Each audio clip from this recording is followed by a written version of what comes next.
네, 안녕하세요. 멘탈이 전부다의 철영입니다. 네, 소비자 물가가 발표되는 이번 주는 물가지표 발표 전까지는 조용한 움직임을 예상했었지만 오늘은 달랐습니다. 미국 증시는 나스닥이 장중에 1.6%까지 하락했다가 후반에 낙폭을 줄였지만 3대 지수가 모두 하락했고, 반면 암호화폐는 장 내내 강세였다가 후반에 상승폭이 줄어드는 정반대의 모습을 보였습니다. 오늘은 무슨 일이 있었을까요? 일단 오늘 잔잔했던 시장에 돌멩이를 던진 곳은 무디스였습니다. 세계 3대 신용평가사 중 한 곳인 무디스가 오늘 미국의 중소형 은행들의 신용등급을 한꺼번에 10곳이나 하향 조정했고, 그 외에도 6개 은행에 대해서 추가적인 신용등급 강등이 있을 수 있다고 경고했습니다. 이 영향으로 장 초반에 은행주들이 강하게 하락하면서 시장 전반을 끌고 내려갔고, 결과적으로 주식시장 전체에 악재로 작용했습니다.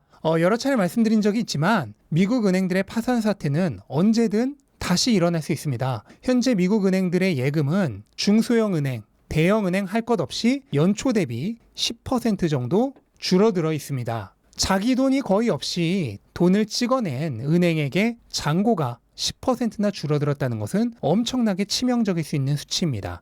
2008년에도 3월에 베어스턴스가 파산하고 나서 이제 은행 문제는 끝났다고 모두가 방심하고 있을 때, 반년 지나서 9월에 리먼 브라더스가 파산하면서 진짜 금융위기가 시작되었었죠. 이번에도 그러지 말란 법이 없습니다. 그리고 9월까지는 아직 한 달이 남았습니다. 또한 9월은 전통적으로 증시가 최악인 달이죠. 8, 9월은 조금 조심해야 할 필요가 있는 이유입니다. 상황이 이러하다 보니 안전자산인 채권으로 돈이 몰리면서 채권의 가격은 상승했고, 그 반대로 움직이는 수익률은 하락했습니다. 그리고 이것은 곧 금리 전망의 하락이기도 합니다. 패트릭 하커 필라델피아 연은 총재도 이날 더 이상 금리 인상은 없을 가능성이 크다는 뉘앙스의 발언을 했고, 시장에서도 올해 말까지는 금리 동결, 그리고 금리 인하는 내년 3월부터로 점치고 있는데, 얼마 전 5월부터로 점치고 있던 것과 비교해서 금리 전망이 내려간 것입니다. 그리고 증시가 크게 하락하는 동안 반대로 상승을 해서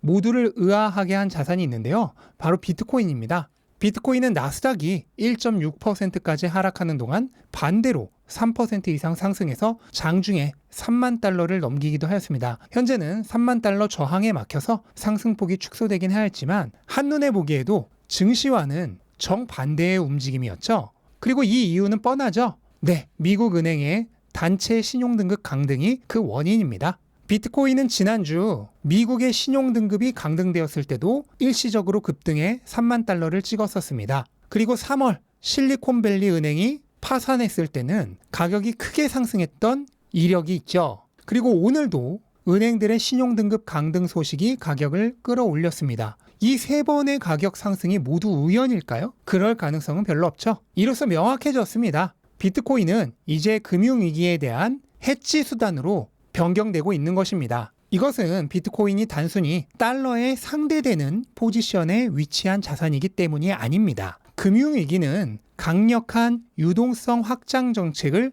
수반하게 되기 때문입니다. 은행들이 신용경색에 빠지고 대출이 줄어들게 되면 미국 경제는 순식간에 경기 침체로 빠져들 수 있습니다. 이걸 막기 위해서는 연준이 금리를 급격하게 내려야 합니다. 바로 지난 2008년에 실제로 그렇게 했던 것처럼 말이죠. 그 과정에서 달러 가치는 순식간에 떨어지고 유동성은 크게 확장됩니다. 그리고 달러와는 정반대로 움직이고 유동성과는 완전히 동일하게 움직이는 비트코인에겐 최적의 환경이 되는 것이죠. 제가 금리 인하 예상 시기와 비트코인 반감기가 거의 정확히 겹쳐지는 내년 4월부터를 비트코인 슈퍼사이클이라 명명한 이유가 바로 이것입니다. 그리고 유동성이 확장될 타이밍에 어떻게 될지 그 징조가 오늘도 잠깐 엿보였던 것이죠. 이것은 얼마 지나지 않은 근미래에 결국 일어날 일입니다. 지금은 가격이 별로 오르지 않아서 아무도 관심이 없지만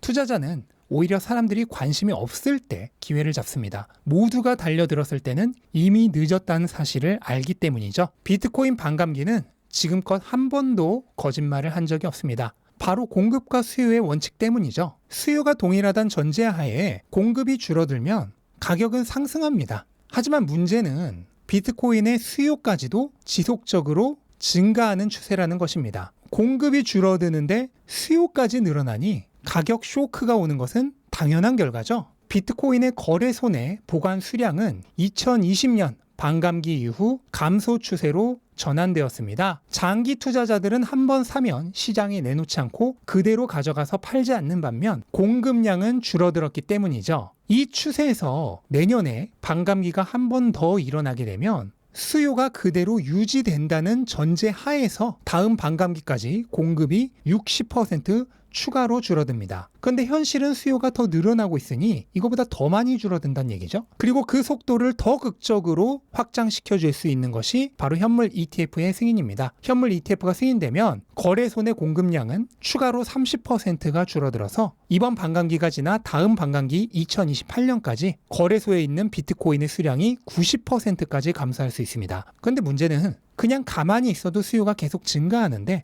ETF까지 승인되면 수요는 극적으로 더 증가할 수도 있다는 거죠. 그러니까 반감기라고 해서 공급이 절반만 되는 게 아니란 얘기입니다. 실제 우리가 거래할 수 있는 비트코인의 수량은 그냥 기본적으로도 60%까지 줄어들 수 있고 수요가 늘어날 걸 감안하면 실제 공급량 감소는 90% 이상이 될 수도 있습니다. 이렇게 되면 어떤 일이 벌어질까요? 심지어 그 현물 ETF의 예상 승인 시기마저도 슈퍼사이클과 거의 겹칩니다. 만약 이 모든 게 동시에 이루어진다면 상상을 초월하는 결과가 일어날 수도 있습니다. 그리고 어제 소식을 전해드리지 못한 동안 테슬라의 CFO인 잭 커크온이 사임했다는 소식이 전해졌고 그 이후 테슬라 주가가 약세를 보였습니다. 커크온은 근속연수 13년 차로 테슬라의 초기부터 머스크에 이어 거의 2인자의 역할을 해왔는데요. 명확한 사임의 이유는 밝혀지지 않았습니다. 일단 커크온이 테슬라에서 중요한 인물이었다는 사실은 말할 것도 없죠. 또한 그의 빈자리는 분명히 타격이 있기는 할 것입니다. 다만 개인적인 의견을 말씀드리자면 어느 인물 한 명에 의존해서 기업 가치가 크게 타격을 받을 기업은 애당초 투자를 해서는 안 된다는 것입니다. 미국 1위 기업 애플은 창업자이자 거의 모든 것이었던 스티브 잡스가 사망한 이후로도 굳건하게 1위 자리를 지키며 결국 세계 최초로 시총 3조 달러도 돌파했죠. 마이크로소프트도 아마존도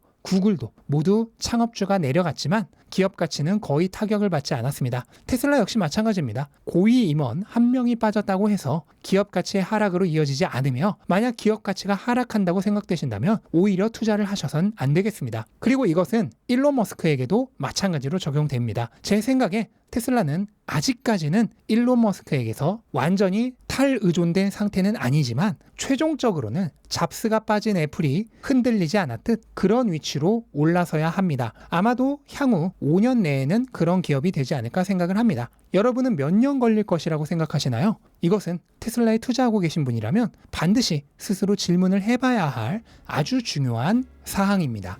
네, 이렇게 하루 정리해봤고요. 이번 주는 목요일, 금요일이 아주 중요합니다. 목요일은 소비자 물가, 금요일은 생산자 물가. 이렇게 물가 지표가 연달아 발표되는 날이죠. 특히 목요일이 시장이 가장 관심이 많은 CPI가 발표되는 날로 이날 역시 운명의 날이라고 얘기할 수 있겠습니다. 이 물가 지표들 관련해서는 내일 영상에서 또 다루는 것으로 하고요. 오늘은 이만 마무리하도록 하겠습니다. 영상 도움되셨다면 구독과 좋아요 부탁드리고 즐거운 하루 되시기 바랍니다. 감사합니다.